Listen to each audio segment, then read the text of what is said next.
अब next topic है हमारा इंस्ट्रक्शन पाइपलाइन। तो इंस्ट्रक्शन पाइपलाइन में क्या होगा, अब हम जो इंस्ट्रक्शन को हम जानते हैं कि एग्जीक्यूट करने के लिए अलग अलग स्टेप्स थे हमारे पास। वो स्टेप्स क्या क्या थे हमारे, इंस्ट्रक्शन को फैच करना,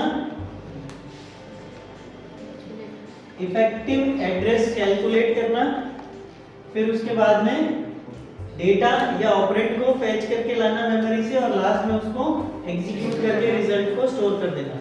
तो ये 4 स्टेप हैं। तो इंस्ट्रक्शन पाइपलाइन में हम क्या करते हैं, इन 4 जो स्टेप्स को ही अलग अलग सेगमेंट्स में डिवाइड कर देते हैं और हर एक सेगमेंट अपना अपना काम करता रहता है। तो इसको कैसे करेंगे वो हम देख लेते हैं यहाँ पे। Pipeline processing can occur not only in the data stream but in the instruction stream as well. ठीक है, इंस्ट्रक्शंस को भी हम क्या कर सकते हैं, पाइपलाइनिंग से इंप्लीमेंट कर सकते हैं। सिर्फ डेटा ही नहीं, क्योंकि कई बार हमें ये लगता है कि सिर्फ डेटा को ही हम वो कर सकते हैं, क्योंकि लूप में जब चलता है तो इंस्ट्रक्शन सेम रहती है, केवल डेटा बदल रहा होता है ना। तो हम क्या कर सकते हैं, इंस्ट्रक्शन को भी कर सकते हैं। क्यों कर सकते हैं, क्योंकि एक इंस्ट्रक्शन के एग्जीक्यूट करने में ये 4 स्टेप लगते हैं। ठीक है, तो आगे पढ़ते हैं। An instruction pipeline reads consecutive instructions from memory while previous instructions are being executed in other segments। अलग अलग सेगमेंट होंगे, पहले सेगमेंट में पहली इंस्ट्रक्शन चल रही होगी, दूसरे सेगमेंट में दूसरे इंस्ट्रक्शन का कुछ चल रहा होगा, पैरेलल में यही होगा ना। ठीक है, डायरेक्ट हम ज्यादा थ्योरी नहीं पढ़ते क्योंकि ये पता है हमें, ये इसी चीज को एक्सप्लेन कर रहा है वापस। This causes the instruction fetch and execute phase to overlap and perform simultaneous operation।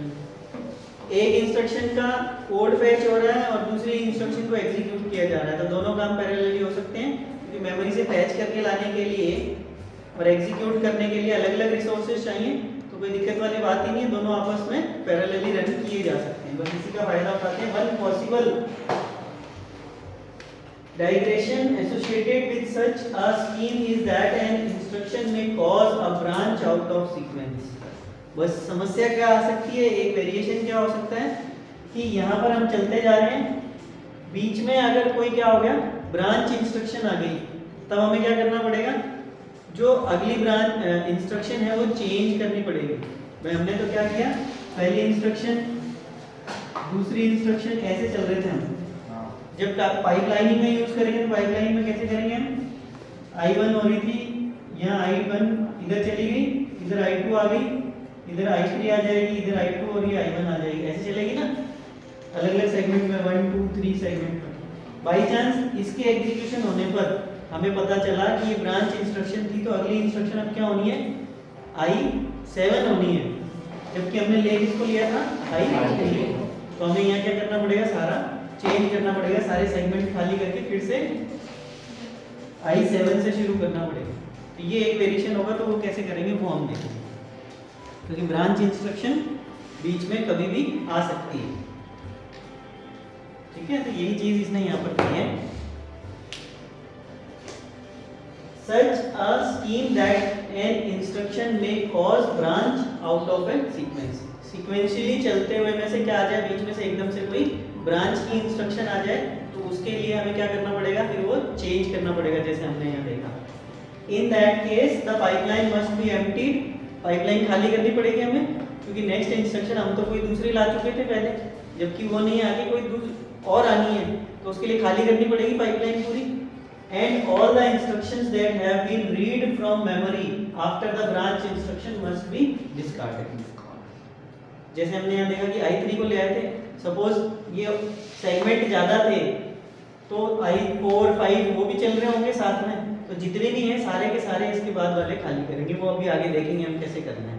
ठीक है, consider a computer with an instruction fetch unit and an instruction execution unit design to provide a 2 segment pipeline.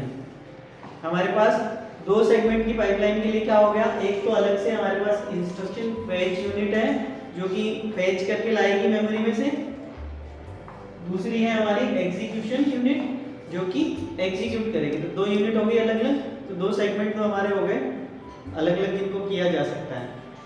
The instruction fetch segment can be implemented by means of a first in first out. जो instruction सबसे पहले आ गई, वही सबसे पहले execute होगी। तो first in first out manner हो गया ये। This is a type of unit that forms a sequence rather than a stack. Stack नहीं है, ये सीक्वेंस है जो आती जा रही है, वो रन होती जा रही है। First in first out. Stack होता तो फर्स्ट इन लास्ट आउट होता, ठीक है, ये लास्ट इन फर्स्ट आउट है ना, दोनों ही स्टैक हैं, ये कंफ्यूज मत होना कभी, एक ही बात है ना। First in last out, last in first out, दोनों ही स्टैक के नाम है। कि स्टैक कैसे इम्प्लीमेंट किया जाता है, दोनों में से कुछ भी कह दो, मीनिंग वही है कि ये स्टैक है, ठीक है। द इंस्ट्रक्शन फेच हो गया। This is a type of unit that forms a Q rather than a stack. Q बन गई, सीक्वेंस में क्या होती है, क्यू होती है, पहला एलिमेंट, दूसरा, तीसरा, चौथा, है ना, तो ये क्यू बन गई, स्टैक नहीं है। Whenever the execution unit is not using memory, जब एग्जीक्यूशन यूनिट मेमोरी को यूज नहीं कर रही है, the control increments the program counter and uses its address value to read consecutive instruction। अब जब वो एग्जीक्यूट कर रहा है, एग्जीक्यूशन यूनिट जब एग्जीक्यूट कर रही है, उस समय पर उसको मेमोरी की कोई आवश्यकता नहीं है। तो यानी कि मेमोरी रीड या राइट करने के लिए जो भी हमारे पास रिसोर्सेज हैं, उनको जो फैच वाली यूनिट है वो काम में ले सकती है। जब एग्जीक्यूट हो रहा है तब भाई मान लो ये है मेरा पॉइंटर, ठीक है, जो मैं मेमोरी को पॉइंट करने के काम में ले रहा हूँ, ये मैं ये इंस्ट्रक्शन यूनिट है और ये एग्जीक्यूशन यूनिट है। ये वाला हाथ मेरा क्या है, instruction unit, instruction fetch unit, और ये एग्जीक्यूशन यूनिट। तो शुरुआत में क्या होगा, ये जो पॉइंटर है जो मेमोरी से रीड कर रहा है, वो किसके हाथ में होगा, इंस्ट्रक्शन फैच यूनिट के हाथ में होगा ना। शुरुआत में तो क्या होगा, इंस्ट्रक्शन फैच करके लाएंगे, पहला स्टेप तो ये है ना, फैच इंस्ट्रक्शन। तो कौन एक्सेस कर रहा होगा उसको, इंस्ट्रक्शन फैच कर रही होगी। फिर उसके बाद में जब ये यहाँ आएगा एग्जीक्यूट करने के लिए, तो इसको कौन यूज कर रहा होगा, एग्जीक्यूशन यूनिट यूज कर रही होगी। एक बार जब एग्जीक्यूशन यूनिट के पास डेटा आ गया, तब उसको इसका अब कोई काम नहीं है। मान लो इसको पूरे 5 सेकंड लगने हैं डेटा लाके एग्जीक्यूट करने में, उस 5 में से डेटा लाने के लिए 1 सेकंड हो गया, बाकी के 4 सेकंड अब ये इसका कोई यूज नहीं है इसके पास, तो ये इसको फ्री कर सकता है। तो जब इसने इसको फ्री कर दिया तो कौन काम में ले सकता है, इंस्ट्रक्शन फैच करने के लिए काम में ले सकते हैं इसको, ठीक है। तो क्या हो जाएगा, दोनों पैरेलल अपना अपना काम कर रहे हैं, ये भी कर लेगा और ये भी कर लेगा, ये एग्जीक्यूट कर रहा है, ये फैच कर रहा है। तो ये बात कही है इसने। कहाँ गए हम, ये रहा। Whenever the execution unit is not using memory, execution unit जब कभी भी मेमोरी को यूज नहीं कर रही होगी, तब कंट्रोल क्या करता है, increment the program counter. Program counter क्या करता है, अगली इंस्ट्रक्शन का एड्रेस रखता है, ठीक है। रजिस्टर होता था, प्रोग्राम काउंटर है ना, वॉन न्यूमैन आर्किटेक्चर में हमने पढ़ा था, नहीं याद आए तो याद कर लेना उसको एक बार देख के। प्रोग्राम काउंटर क्या रखता है कि अगली इंस्ट्रक्शन का एड्रेस जिसको एग्जीक्यूट किया जाना है, तो उसको क्या कर दिया हमने, 1 से इंक्रीमेंट कर दिया, नई अगली जो इंस्ट्रक्शन है उसका एड्रेस मिल जाएगा उसको इंक्रीमेंट करने से। तो ये क्या कर देगा, उसको value to read consecutive instructions from memory, memory से उसको रीड कर लेगा। The instructions are inserted into the first in first out buffer, जो अभी हमने देखा, so that they can be executed in a first in first out basis. जो पहले फैच करके ले आए वही तो सबसे पहले एग्जीक्यूट होगी, नहीं तो हमारा तो ये कभी खत्म नहीं हो पाएगा अगर हमने ये नहीं किया।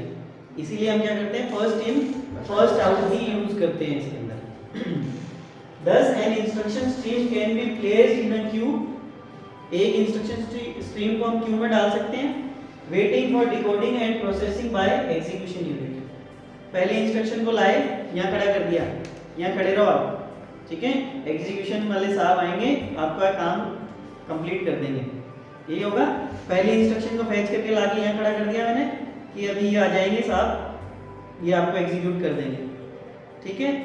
तो जैसे ही ये पहले यहाँ पर आया, दूसरी साइकिल में क्या होगा, इसको यहाँ खड़ा करके मैं चला गया कि दूसरी इंस्ट्रक्शन को लेके आता हूँ मैं। जितनी देर में मैं उधर गया उतनी देर में क्या किया, साहब को भी पता है कि मुझे टाइम पे काम करना है अपना, तो सेम टाइम पे एक क्लॉक मिली, तो जैसे ही क्लॉक पल्स मिली वैसे ही उन्होंने इसको उठा के अंदर कर दिया और मैंने उधर से उठा के दूसरा यहाँ खड़ा कर दिया। ठीक है, फिर अगली क्लॉक पल्स में क्या हुआ, साहब ने उसको आगे भेज दिया, मैंने उधर से दूसरा पकड़ लिया, साहब ने इधर वाले को अंदर ले लिया। ठीक है, यही पाइपलाइन है, तो यही यहाँ पर हो रहा है। Thus an instruction stream can be placed in a queue, एक क्यू में प्लेस कर सकते हैं उसको, waiting for decoding and processing, decoding होगी और प्रोसेसिंग होगी उसकी बाय एग्जीक्यूशन सेगमेंट। ठीक है, the instruction stream queuing mechanism provides an efficient way for reducing the average access time to memory for reading instructions. ये क्यू क्या करती है, हमको हमारा टाइम कम कर देती है। कैसे, इंस्ट्रक्शन को फैच किया, फिर इफेक्टिव एड्रेस कैलकुलेट करना है, वो कौन करेगा, प्रोसेसर जो एग्जीक्यूटर है हमारा, जो एग्जीक्यूट करने वाला, क्योंकि पहले सेगमेंट में तो सिर्फ इतना सा काम आता है कि वो बाहर से आदमी को यहाँ ले आए, फैच करके ले आए, उसने यहाँ फैच करके लाके छोड़ दिया, इसने तब तक अब क्या काम शुरू कर दिया, उसका इफेक्टिव एड्रेस कैलकुलेट करना शुरू कर दिया, और इफेक्टिव एड्रेस कैलकुलेट करके फिर क्या दे दिया, फैच वाले को कह दिया चलो अब ये डेटा लेके आओ वहाँ से। तो जब तक वो अपना काम कर रहा था मैंने अगली इंस्ट्रक्शन ला के रख दी, फिर जब मैं डेटा लेने गया तब इसने इसका इफेक्टिव एड्रेस कैलकुलेट कर दिया, बस चल गया, सीक्वेंस चल गई, यही पाइपलाइन है। फैच इंस्ट्रक्शन, इंस्ट्रक्शन सेगमेंट ने ये काम किया, डिकोड एड्रेस एग्जीक्यूशन यूनिट करेगी। अब जब ये अपना काम कर रही है, पहली इंस्ट्रक्शन को डिकोड कर रही है, तब तक इसने क्या कर लिया, दूसरी इंस्ट्रक्शन को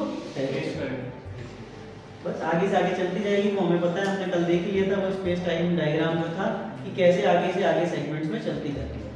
ठीक है, तो मैं ये डायरेक्ट यहाँ आ रहा हूँ, चलो पढ़ लेते हैं, कोई बात नहीं। The instruction stream queuing mechanism provides an efficient way for reducing the average access time to memory for reading instructions. ठीक है, टोटल टाइम जो हो गया हमारा रिड्यूस हो जाता है।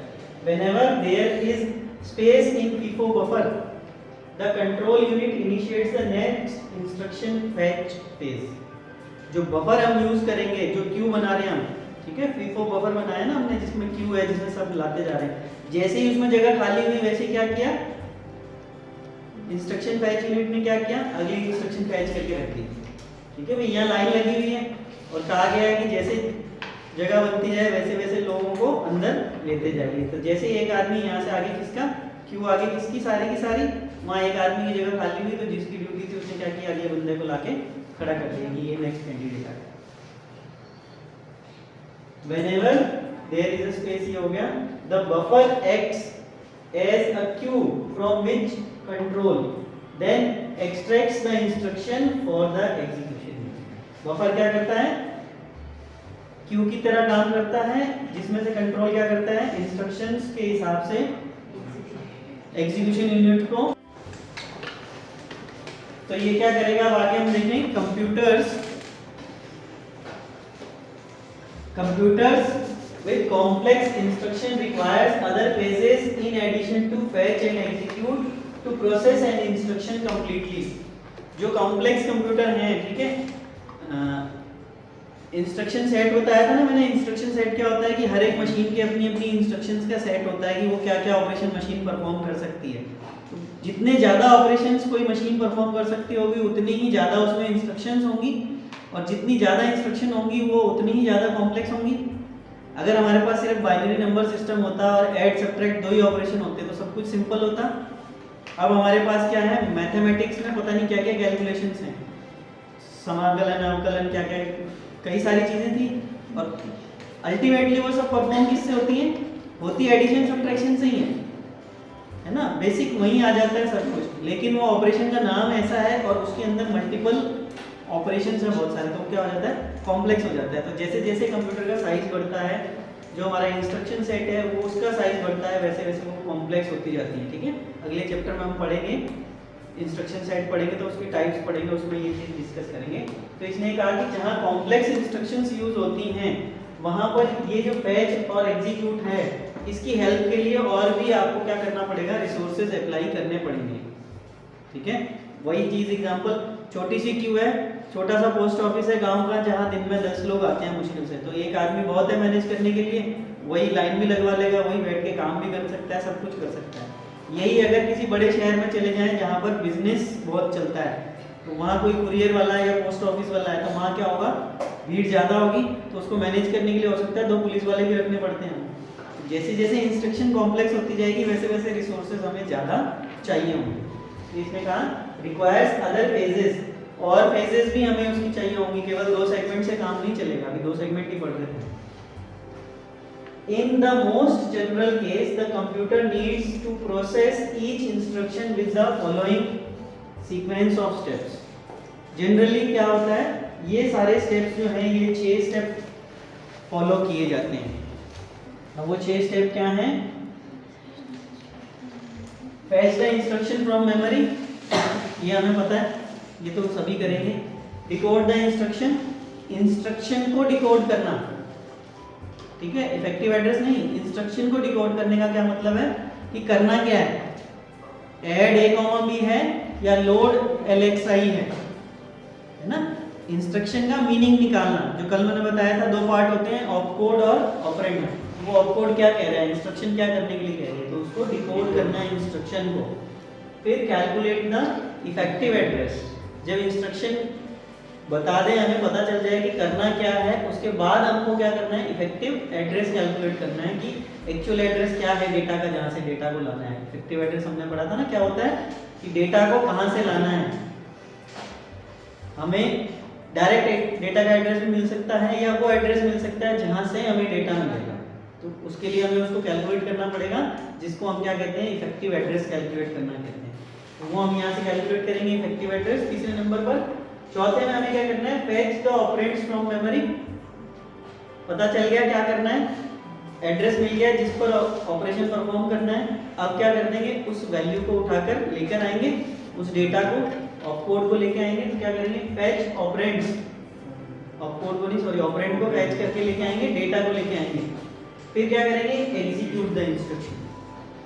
डेटा आ गया, करना क्या है वो भी पता चल गया, तो फाइनली उसको हम क्या कर देंगे, एग्जीक्यूट कर देंगे। और एग्जीक्यूट करने के बाद क्या होगा, फाइनली जो रिजल्ट है उसको प्रॉपर प्लेस पर स्टोर कर देंगे, यानी कि मेमोरी में जहाँ पर भी हमें स्टोर करने के लिए कहा गया है इंस्ट्रक्शन के अकॉर्डिंग, वहाँ पर उसको स्टोर कर देंगे। तो ये 6 स्टेप होंगे। इन 6 स्टेप्स को यहाँ पाइपलाइनिंग में इन 4 सेगमेंट में डिवाइड किया है, ठीक है। कैसे किया है, ये तो फैच इंस्ट्रक्शन हो गया, ये दोनों काम डीए से डिनोट कर दिए।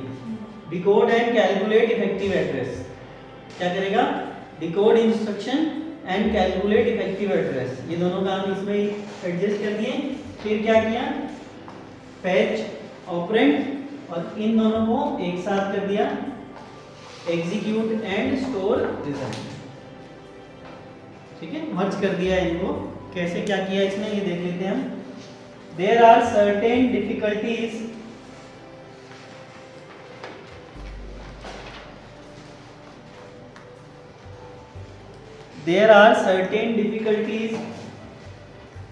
that will prevent the instruction pipeline from operating its maximum rate। कुछ प्रॉब्लम्स या डिफिकल्टीज हैं जिसकी वजह से हम मैक्सिमम पाइपलाइनिंग नहीं कर सकते। वो क्या है, डिफरेंट सेगमेंट्स में take different times to operate on the incoming information. वो हमें पता है पहले से ही कि ये दिक्कत हो सकती है कि अलग अलग सेगमेंट या अलग अलग ऑपरेशन जो हैं वो अलग अलग टाइम लेंगे, तो उनको हम सेगमेंट में कैसे डिवाइड करेंगे, ये हमारे लिए हमेशा एक क्या रहेगा, इम्पोर्टेंट रहेगा, ताकि हर सेगमेंट का टाइम बराबर रहे। Some segments are skipped for certain operations, किसी में हमारे लिए कोई जरूरी नहीं हो कि, जैसे मान लो मैंने एक इंस्ट्रक्शन लिख दी, लोड 2500H, ठीक है, माइक्रोप्रोसेसर की इंस्ट्रक्शन है, अगले चैप्टर में डिटेल में पढ़ेंगे। इसका मतलब क्या है कि एक्यूमुलेटर में वैल्यू 2500H को लोड कर दो। तो क्या यहाँ पर हमें डेटा को या ऑपरेंड को फेच करके लाने की जरूरत है, नहीं है, यहाँ तो हमने डायरेक्ट डेटा दे दिया ना, ठीक है। सी का एग्जांपल देखो, तो हम क्या करते हैं, इंट i = 5, 2 स्टेप में किया, जबकि मैं इसकी जगह क्या कर सकता हूँ, इंट i = 5 भी लिख सकता हूँ। डायरेक्ट वैल्यू भी दे सकते हैं हम, या एड्रेस भी बता सकते हैं कि उस एड्रेस से जाके वैल्यू ले लो। समझ में आ गई बात। तो किसी इंस्ट्रक्शन में हो सकता है जो ये स्टेप 6 थे हमारे, ये 6 के 6 सारे काम नहीं आए, उनको स्किप किया जा सकता है। जैसे इसने यहाँ कहा for example register mode instruction does not need an effective address calculation, ये वाला है। जैसे लोड आर लिख दिया, R1 लिख दिया, R1 क्या है रजिस्टर, तो R1 रजिस्टर की वैल्यू को लोड कर दो डायरेक्ट। इफेक्टिव एड्रेस कैलकुलेट करने की जरूरत है क्या? नहीं है, सीधा बता दिया कि R1 रजिस्टर में है। ये जो मैंने पहले लिखा था 2500H डायरेक्ट बता दिया उसमें हमने, तो वहां पर वो कैलकुलेट करने की जरूरत नहीं पड़ेगी हमें। Pausing one segment to wait until another is finished, तो अगर हम 6 के 6 सेगमेंट बना दें 6 स्टेप के लिए, तो एक सेगमेंट को खाली बैठना पड़ेगा तब तक, है ना, वेट करना पड़ेगा उसके लिए। Memory access conflicts are sometimes resolved by two memory buses for accessing instructions and data in separate modules. अब क्या होगा, मेमोरी एक्सेस करने के लिए पहले मैंने कहा था ये एक ही है हमारे पास, 4 सेगमेंट हैं, उन चारों सेगमेंट्स में किसी को भी अगर मेमोरी से कुछ भी रीड या राइट करना है तो ये एक ही इकलौता अवेलेबल है हमारे पास जो मेमोरी से रीड राइट करके दे रहा है हमें। तो ये कॉन्फ्लिक्ट्स हो सकते हैं।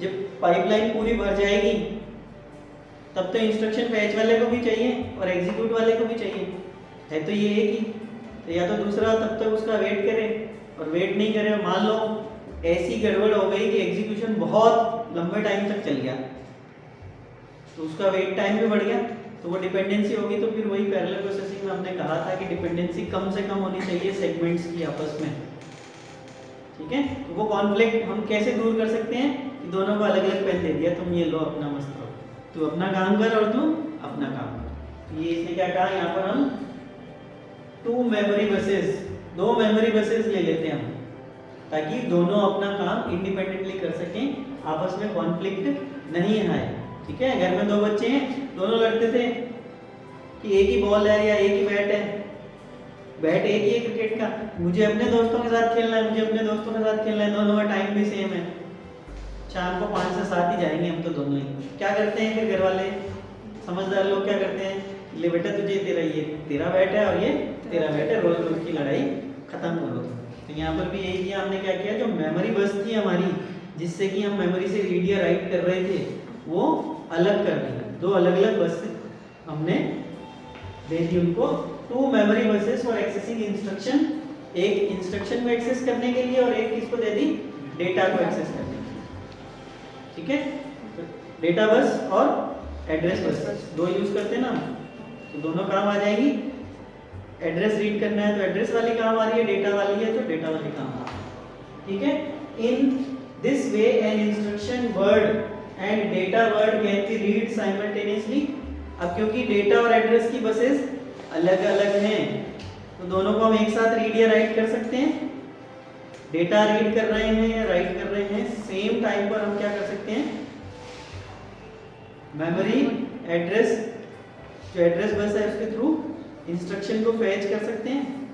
एड्रेस बस क्या काम आएगी, इंस्ट्रक्शन को फैच करने के लिए, और डेटा बस क्या काम आएगी, डेटा को फैच करने के लिए। 2 अलग अलग है ना हमारे पास, अच्छा मैंने वो हटा दिया, फैच इंस्ट्रक्शन और फैच ऑपरेंड 2 थे ना अलग अलग, तो दोनों के लिए अब अलग अलग बसेस होगी, तो इंडिपेंडेंट हो गए दोनों।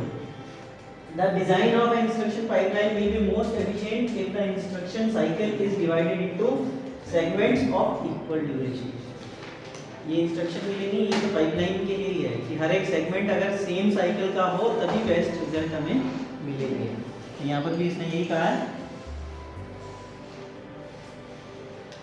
The time that each step takes to fulfill its function depends on instruction and the way it's executed. कि ये कैसे एग्जीक्यूट की जा रही है और कितना टाइम ले रही है उस पर डिपेंड करेगा कि किसी सेगमेंट को हम कितना टाइम दे रहे हैं।